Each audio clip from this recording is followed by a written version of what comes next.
Hello everybody, before we start this video I'd like to give a shout out to 4 people this time. DUEL, this week we're doing Nightcore Avylys, Ancient Forest 33, TBP Nightcore, and CLuBLioNx. And remember here at Shoutouts to Bimus Walls are for the Mass Legion and everyone the Shoutouts Patrol made by Family Manny Posse. We wish you good luck in your oncoming future. Now, any further ado, let's begin your featured presentation. Hope you all enjoyed the video and have a good day.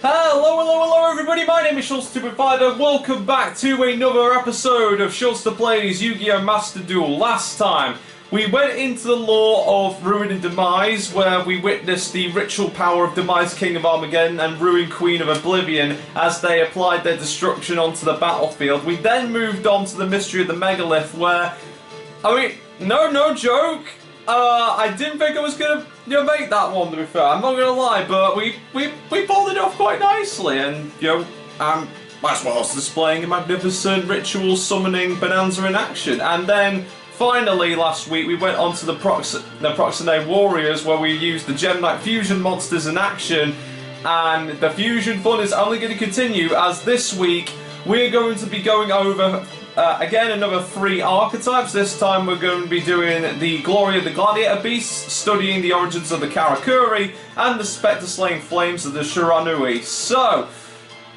before we start this video, there's just a couple. There's another couple of little updates as usual. With 3 at maximum. So, by the time I'm recording this video, just thought I'd let everybody know that before we begin this next upcoming lesson in the Seanster 2.5 Kazuki Takahashi Memorial School of Dueling, that another trailer for Naruto Storm Connections has been released, for those who may or may not know. And does it have any new characters? Sadly, no. But if you listen very closely in the trailer, although the characters say the lines as they originally do in the previous 2 Storm games, which the numbered Storm games, I mean, of course, up until from Naruto Storm 3 to Storm Revolution to Storm 4, they all seem similar. But if you have a little bit of a listen, you can tell that they've redubbed their lines. So maybe we could see some new additions aside from Michael Yorchuk now fully voicing the Obito that we've pretty much played a lot of time in Storm Revolution onward, and Kyle McCauley, who played Iruka in the anime, who is now playing Iruka in the game, replacing Quinton Flynn. Although Quinton did such a good job, I'm interested to see what Kyle McCauley will do voice acting Iruka. Hopefully he'll do just as good as he did in the anime, but we've got to find out.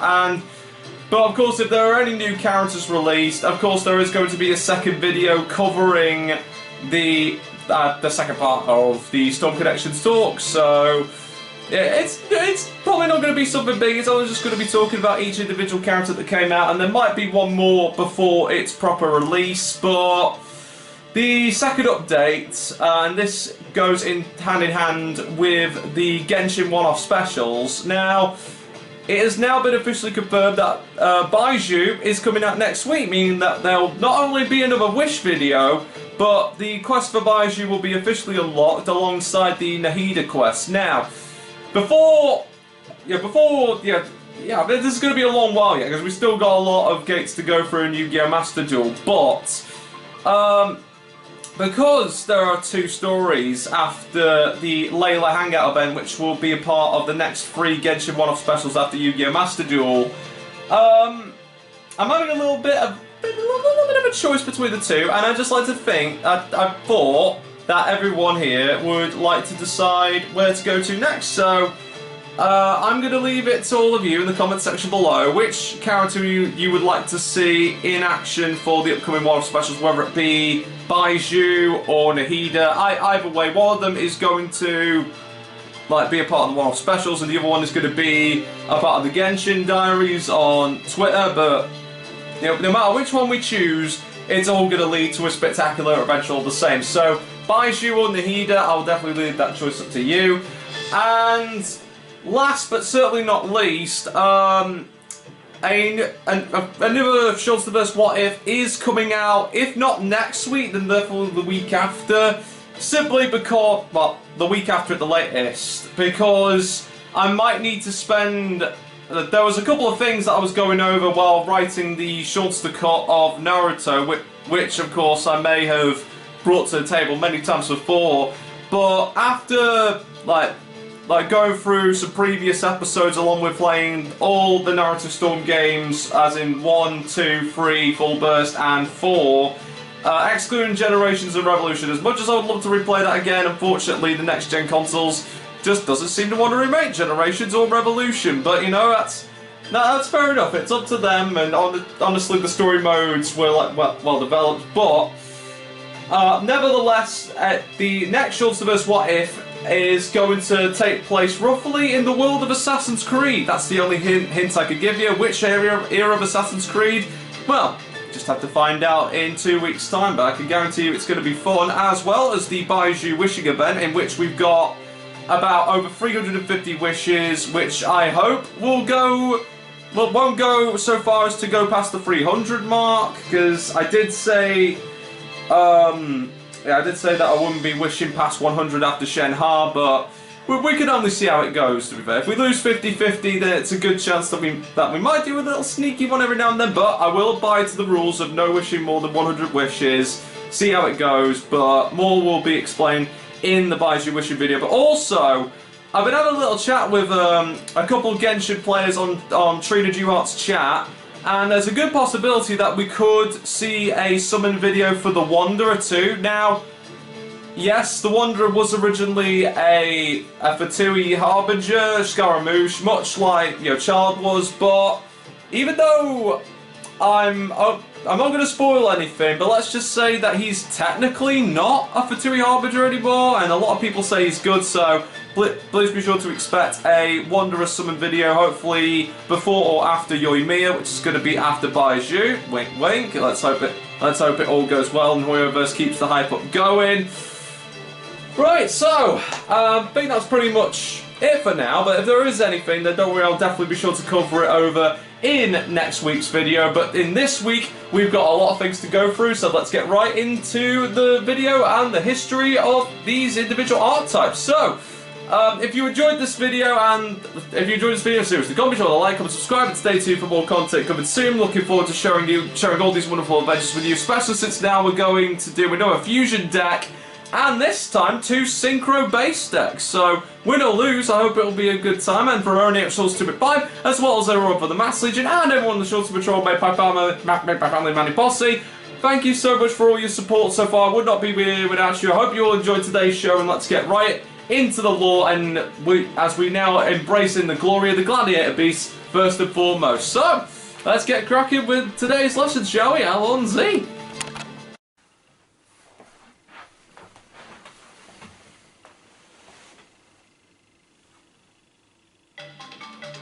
In ancient times, a great empire ruled the world.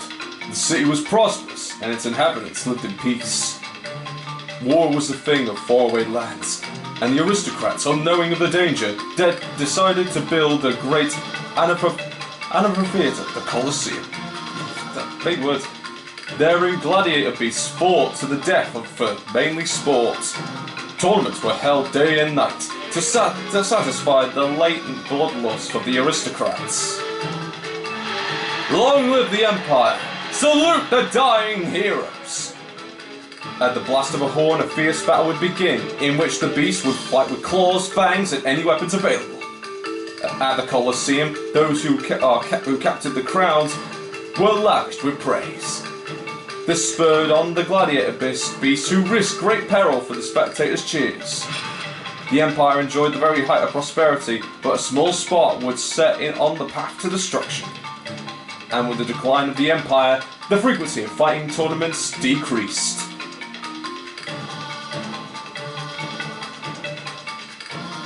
The aristocrats sealed the Colosseum for eternity, for fear that the gladiator beasts who lost their battleground might revolt. Many years passed since the fall of the Empire, and the Colosseum decayed over time. But one day, from the ground with faded bloodstains shine, and the gladiator beasts appeared. Among the seats long empty of spectators, the starting horn once again echoed. Long live the Empire! Salute the dying heroes! Inside the Colosseum, framed by the decaying city, the gladiator beasts fought again once more. In jubilation of their heroic travails, the cheers of the aristocrats could once more be heard. Well, hopefully we'll get a lot of cheers when we see what kind of deck the Gladiator beasts have for us. So, let's get right into the fusion summoning action, everybody.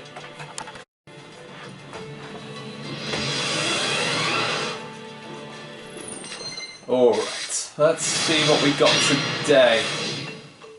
Okay, so, as of course, the Gladiator beasts are of course a fusion-based deck, but their abilities can be they can be a bit of a hit and miss, but we'll soon see. Okay, let's have a little look. Special summon one Gladiator beast from. Oh, I have two of these. Okay. And well, seeing as that I've got the two monsters I have in my hand are level 5 and level 6 Gladiator beasts, Alexander and Noxious. I guess I will start by activating the spell card Gladiator Profiting Ground, adding one level 4 or lower beast from my deck to my hand. And I will add Gladiator Beast Bistaria to my hand. And next I will activate the spell card Gladiator Beast Combat. And with this I can special summon my Gladiator Beast Noxious in face defense position, and then I can then tribute my Noxious to tribute summon my Alexander. Okay. And next I activate the spell card, another Gladiator Beast Combat, to play the Noxious I sent to my graveyard in defense mode. Okay, so far so good. I can shuffle both monsters to the deck, yeah, but I'm good. If a Gladiator Beast you control is attacked, let's have a little look. From the great. Okay, so even if I did, you know what?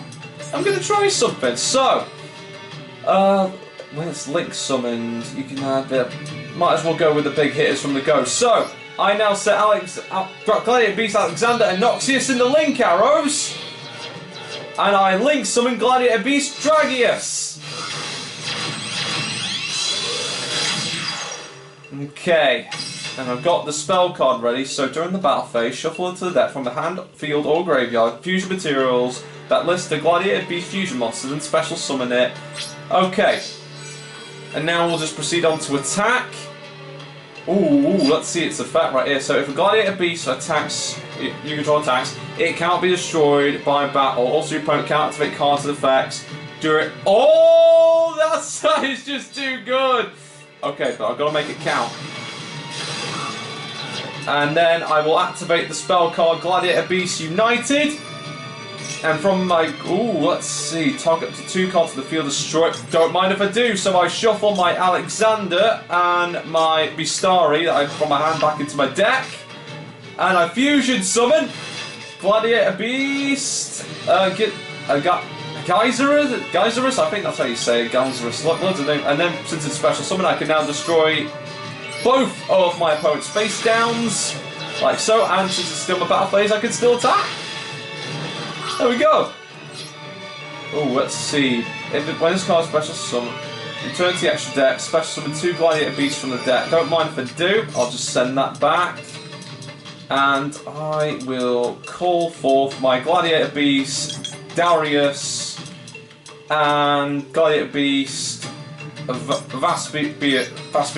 I think that's how you pronounce it. Yep.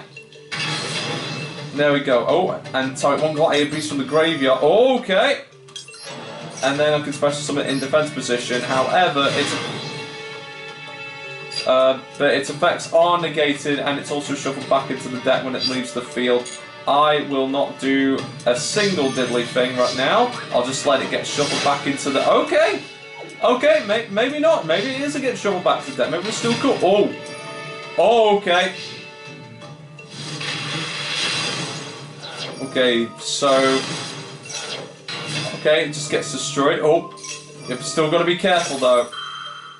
Okay, and that Gladiator Beast is a real whopper because now it's going to shuffle it back into the deck. It goes. Oh no! It just destroys it. Okay, never mind. All right. So it's got another face down. Got to be careful when that happens. I draw. Oh, Gladiator Beast Augustus. Nice special summon. Okay. I can't tribute it now because I might need it later. So, I'll just move in and attack with... Oh, what's this? Alright, I'll just attack with my Dragius. And then I'll attack again. Oh, dang damn it, I can't. I need to feel special summon one Gladiator Beast. I'm going to do that. Okay, so I couldn't destroy it this turn. But that doesn't mean I can't destroy it the next turn after. Alright, so I then summon Gladiator Beast Macquarie thanks to its effect. And do I wanna do that though? Because it's such a good effect. Okay, alright, or at least it destroyed itself. Target one face down spell trap card because I'll destroy it at the end of the damage stat. Okay. Oh no, okay. The shield's back in his hand now, okay. Okay, you know what? Win or lose is still cool. Alright. You know what, might as well bring this bad boy out. So I'll tribute these two and summon Gladiator Beast Augustus. And I'll end my turn there. Okay. You might have to switch it in defense position unless that card doesn't do anything. Okay, if the equipped monster would destroy battle, destroy this card instead. Gladiator Beast Taming. I wonder what that's like. So one Gladiator Beast monster your opponent controls, take control of it. Alright, so use its second effect, take control of it. It's that easy. It's just that easy, okay. Well now, move on to attack. Oh, Mystical Space Typhoon. GG? GG? I'll take the GG, but... Yeah, I thought that was going to do something bad there for a second, but yeah, comes to show. Never underestimate any card, especially when it comes to the Gladiator Beasts. But let's see where their tale proceeds on next to, I wonder. The Gladiator Beasts enacted various contests as if in response to the voices of invisible spectators. One-on-one combat, platoon battles, sieges, naval battles. And when their excitement peaked, the seal that bound the bravest of Gladiator Beasts was broken. In close combat platoon battles, there were the Gladiator Beasts, beasts proud with their iron physiques. In the large-scale sieges, they were bird gladiator beasts, most active in raiding parties and aerial assaults. The naval battles of the Colosseum, they were the gladiator beasts of fish and sea serpent form, who drew their prey down into the dark waters. And the deadly weapons they wield, battle machines and chariots, were revived. The Colosseum reigned its glory due to the bravest heroics of the gladiator beasts. When the fervour of the contest reached an epic crescendo, the gates of the Colosseum were opened and the terrifying death march commenced. Very resilient to the end, I see. So, now that we're done with our first out of 3 archetypes for the day, let's move right along to the secrets of the Karakuri.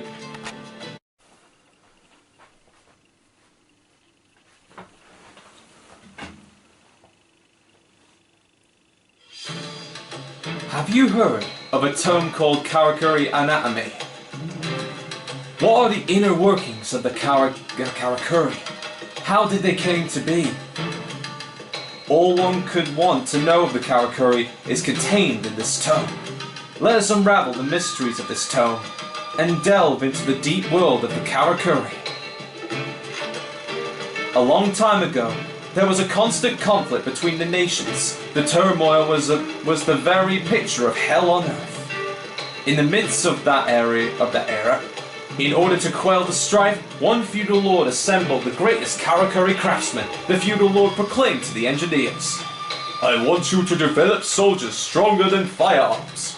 This is an important command. I want you all to give your all."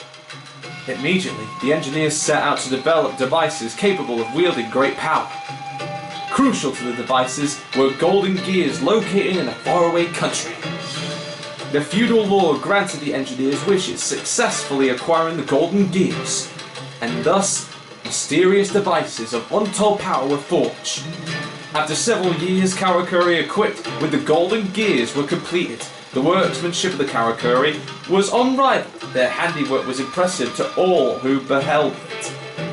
The fortifications included Karakuri Castle, a cornerstone of armor defense. They were now prepared for battle. Under the command of Karakuri shogun Burai, the Karakuri soldiers went headlong into battle. After so many battles, what a blessing that era calm had been ushered in. The era of war had come to an end. Now we'll explore what lie in store next for the Karakuri. Could not have put it any better myself, Mr. Narrator. So, let's get right into the duel, shall we? There's going to be a lot of synchros, my fave. Hopefully some people's fave too, but I just have a soft spot for synchros.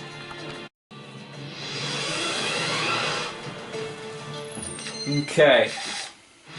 Let's see what we've got today. So, the Karakuri monsters specialise in switching into defense mode, much like how the Super Heavy Samurais deal with their switching positions, but hopefully we'll gain a good hand in order to save our skins yet. And we got ourselves a tuna monster already.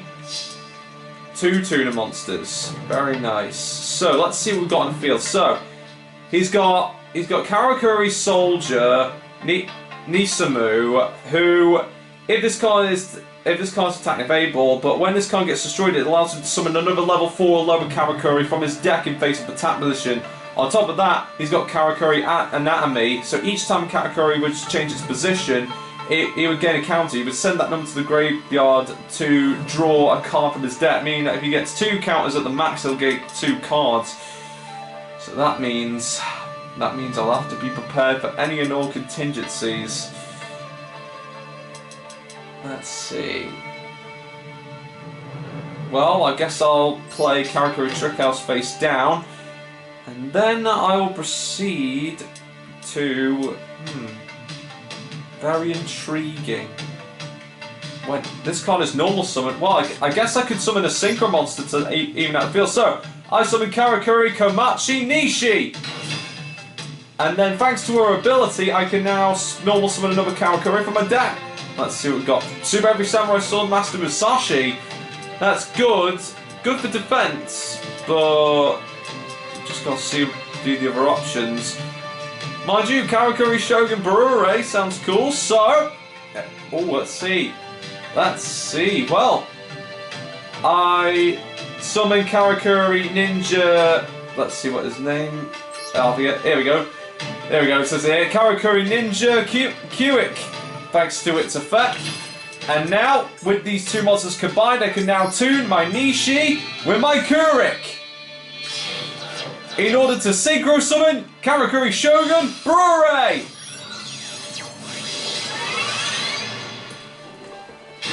And now Burai's effect now activates, allowing me to special summon any and all monsters from my deck. And let's have a little... Well, I might as well summon Karakuri Muso Hyper, or perhaps we can go even better, like this one, my Karakuri Ninja Nana Sheik. And now I will activate... Ooh, change position of 1 monster on the field.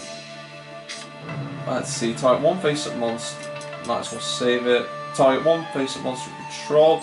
I will activate my Burai's effect, changing his monster's position into defense mode. And I will attack with my Nana Sheik, destroying it, and then I'll attack directly with my Burai.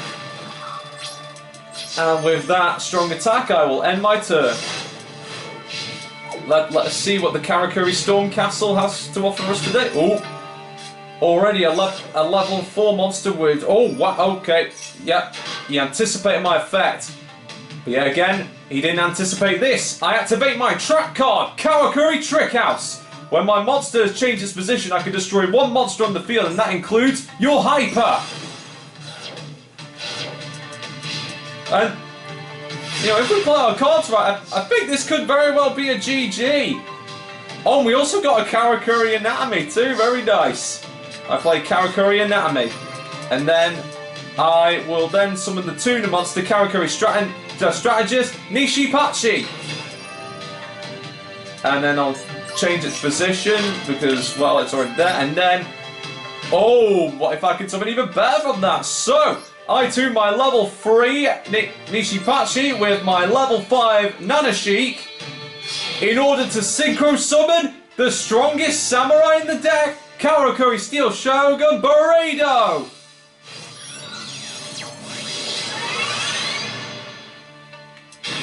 And now, thanks to its special ability, I can special summon another Karakuri monster from my deck to the field.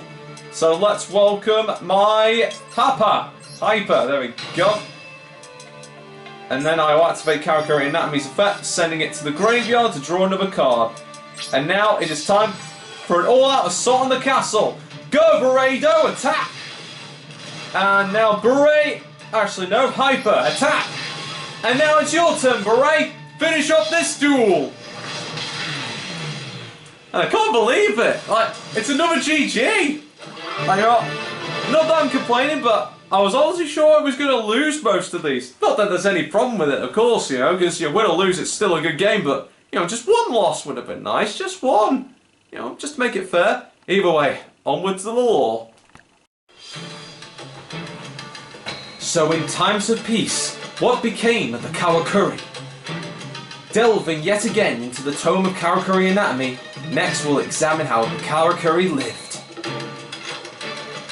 Since Karakuri's shogun Burei had become ruler, many years had passed. Around Karakuri Castle there were unparalleled prosperity.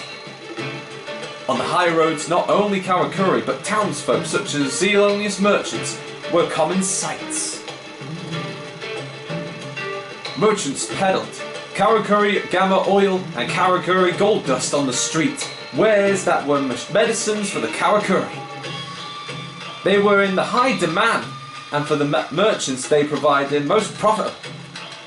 The fortress in which the Karakuri lived is long unchanged. The gears that kept it functioning work as well as water wheels by the river. The Karakuri lived a peaceful life, though there was one thing alone that they feared. That thing is fire. When a fire starts in town, even if it isn't an area of great concern, the Karakuri can help each other extinguish it, because the Karakuri live by lending each other a hand.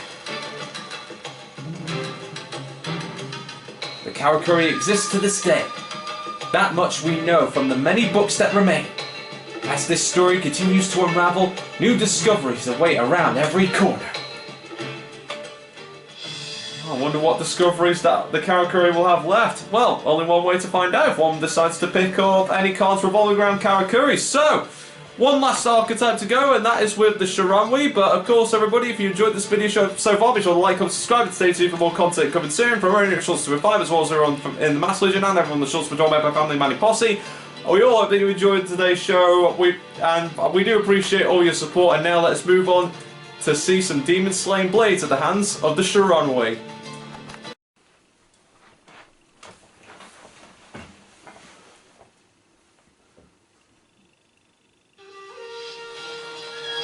In that era of warring states, heroes across the lands were in conflict with each other. As some strived to unify the land, nations formed and perished, and countless battles were waged.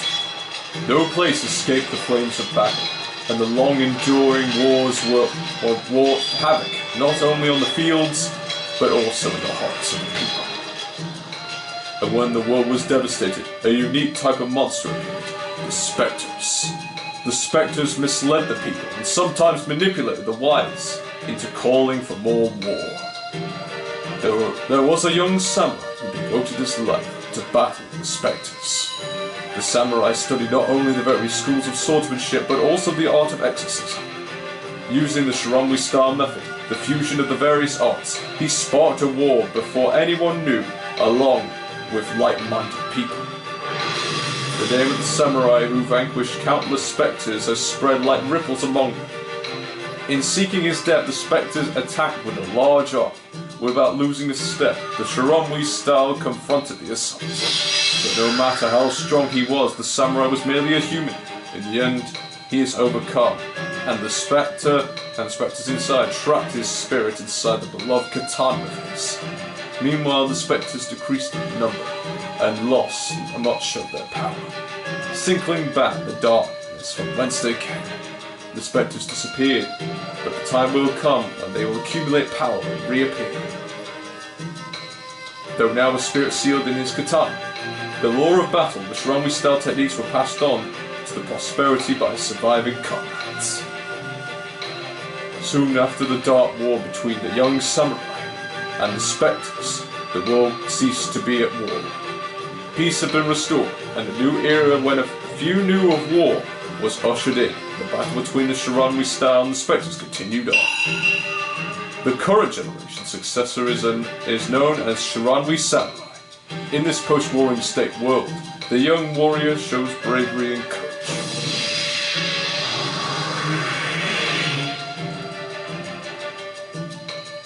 Along with Shiranui style synthesis, he united with the spirit of the founder of Shiranui and dove headlong into battle with the Spectres. Getting a lot of Shaman King vibes from this. Well, let's just see how alike they are in a duel, shall we? Let's get right into the synchro memes. Okay, time to see how effective that these Spectres Slaying Flames and two tuna monsters. Not good, but nothing that we can't handle. In my great target one, send one of these cards from hand to your graveyard. I guess I'll activate the man my defences with Gold Sarcophagus. Oh, I love the animation for it though. Okay, and I'll start by putting Shiranui Spirit Master into my Gold Sarcophagus, but the question is now I have to hold it. I have to hold the line. So I will place my Spectral Sword face down defense position and end my turn there.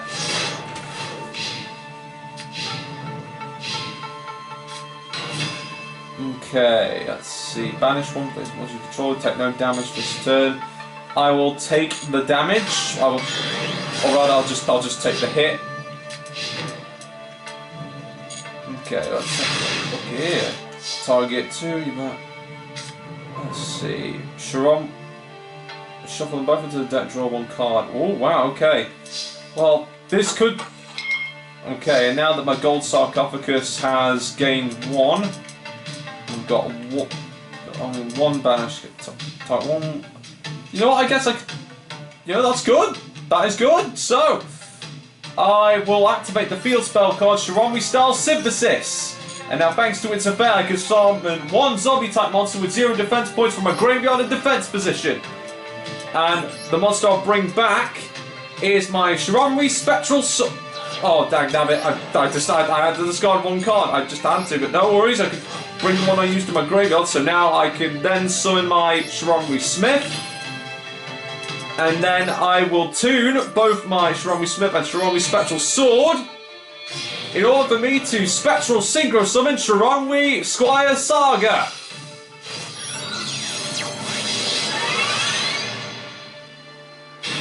Okay, and since it was my Smith was sent to the graveyard, I can add one Shiranui card from my deck to my hand. And the card I choose to add is my Shiranui Spirit Master. And then I will banish one monster you control in your graveyard. Play these effects. Destroy one synchro. Alright, well, I guess I'll activate Squire Saga's effect. And I'll banish my Smith from my graveyard. And all monsters I control gain 300 attack and defense points. And I can destroy his face down card. Oh, what was that? Oh, let's see. If this card's banished, zombie monsters you control can't be destroyed by battle this turn. Nice! Just what we needed. And let's see what card he sent to the grave. Trip 1's on the target 2. Oh! Oh, my goodness, we destroyed it when we did. Otherwise, that would have been nightmare for us. But now it's time to battle. Go, Squire Saga! Attack with your Spiritual Slaying Sword! Oh, dang! Nah, but you know what? That's fine. That's fine. I anticipated this as much. Alright. Alright, I will happily take this damage. Ah! Okay. Well, I mean, that's what I get for not taking any damage last round. Better save this. A powerful card like Rare Geki should not be wasted. And now, since it's been 2 turns, my Gold Sarcophagus activates. Allow me to bring my other Spirit Master back to my hand. And then I will activate Synthesis effect once again. And by sending one of my Spirit Masters to my graveyard, I can then bring back my... let's see, I can bring my Spiritual Sword from my graveyard. And then I will summon my Spirit Master, and Spirit Master's effect then activates, comes into play. And I can bring in my Squire Saga back from my graveyard. And then I activate my Squire Saga's special ability once again. And by banishing the Spirit Master that's in my graveyard, all zombie monsters gain 300 attack and defense points. I will not destroy a single spell or trap card, but when it gets banished, I can target one face-up monster on the field and destroy it, which is exactly what your Smith is. Bye-bye, Smithy. And then tribute this card, right, 2, ban zombie monsters from your graveyard, special summon them in defense position. Well, I guess I could do that.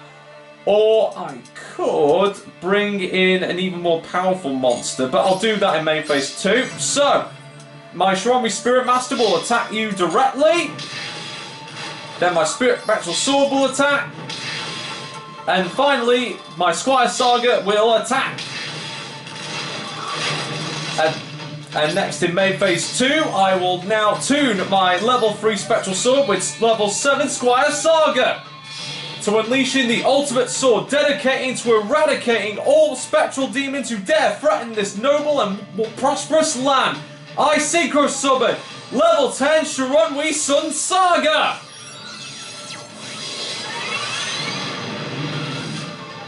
Glorious! And now, thanks to it, I can return any number of zombie monsters that are banished or in my graveyard to my extra deck, and then my opponent can destroy cards equal to the number of cards set in the graveyard. Might as well do that anyway. I return my Squire Saga back to my extra deck. Thankfully, none of the Devil Shiranui cards get destroyed, but it's all part of the learning curve. Well, tribute to the Doomed. Oh no, come on! Okay. Well, might as well activate this. I activate my effect, and I target 2 of my banished Shiranui cards, shuffle them back into the deck and draw 1 card. I mean, you can get away with doing tribute to the Doom once, but it's always good to man my munitions, and oh, it paid off. Oh, but what's this? Sun Saga has the special ability. Oh, if a zombie monster I control would be destroyed by a card effect or a battle, I could banish my Spirit Master instead. Or one of my Spectral Swords from my graveyard. Very powerful synchros in today's episode, I swear. But why stop at 1 when we can just excel further into greater heights? I summon my Shiranui Spectral Sword. And now I will tune my Spectral Sword with my Spirit Master in order to synchro summon Shiranui Samurai Saga. And this one is infamous for Duel Links decks. And next I will just lay an attack. So Shiranui Samurai Saga, attack and destroy his monster. And now it... Ooh.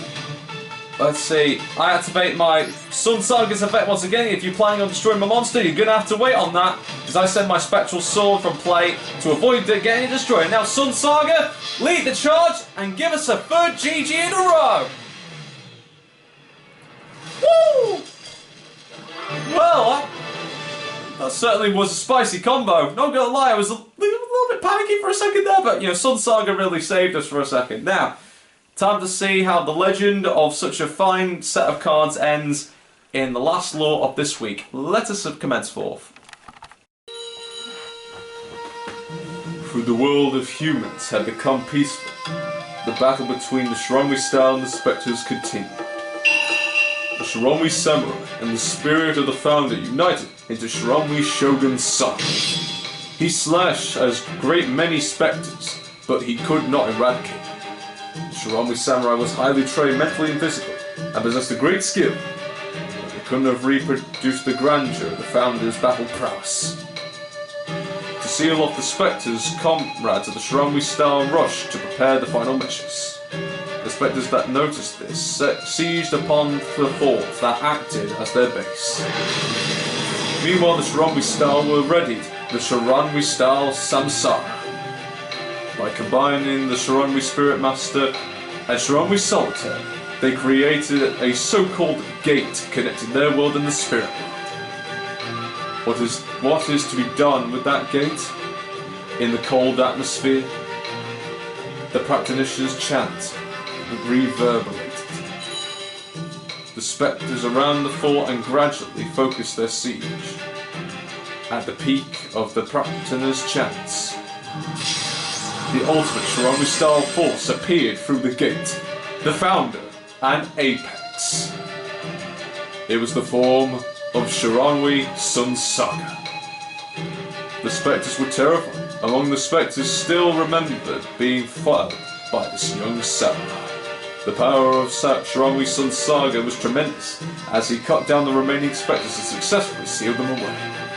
And so the war waged for hundreds of years between the Shiranui style and the Spectres came to an end.